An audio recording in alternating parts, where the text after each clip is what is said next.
तो इसकी ना तो आपको बाहर से कोई सर्विस करवानी पड़ती है, ना बाहर से इसकी कोई मेंटेनेंस करवानी पड़ती है। और पायदारी के लिहाज से जो है विंडो एसी तमाम एसियों से ज़्यादा मजबूत है, और इनकी ना तो गैस लीकेज का कोई ख़तरा होता है, ना ही इनकी कोई बाहर से आपको सर्विस करवानी पड़ती है। जस्ट आपने यहाँ से लेके जाना है, इसको वहाँ पे विंडो में लेके रख देना है और ये एसी ऑन हो जाएगा। अम्पेयर मीटर के साथ इनकी आपको जो है अम्पेयर भी चेक करवाते हैं। तो सबसे पहले ये देख लें, हमने ये लगाया है, तो यहाँ पे ये मैनुअल वाला मॉडल है, यहाँ से इसका आप थर्मोस्टेट कंट्रोल कर सकते हैं। अगर आप 1 के ऊपर रखेंगे इसका टेम्परेचर 30 होगा। अभी हमने 7 के ऊपर रखा हुआ है, अगर आप 7 के ऊपर रखते हैं तो इसका टेम्परेचर होगा 16। यहाँ पे ये ऑन ऑफ का ऑप्शन मिल जाता है, टाइमर का ऑप्शन है, मोड के ऑप्शन में आपको फैन का ऑप्शन मिल जाएगा, एनर्जी सेविंग का है, कूल का ऑप्शन है, फैन स्पीड में आपको लो, हाई और ऑटो का ऑप्शन मिल जाएगा। यहाँ से इसका आप टेम्परेचर सेलेक्ट कर सकते हैं, जो भी आपने टेम्परेचर रखना है स्क्रीन के ऊपर डिजिटल टेम्परेचर शो होगा।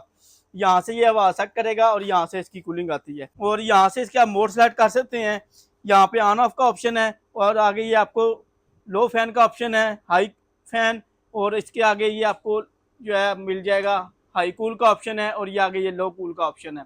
यहाँ से ये हवा सेट करता होता है और यहाँ से इसकी कूलिंग आती है।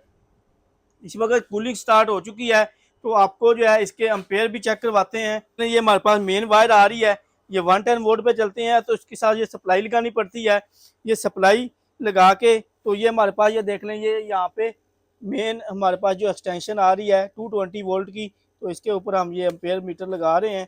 ये चेक कर लें, इस वक्त जो है ये तकरीबन 1.5 एम्पेयर के ऊपर चल रहा है।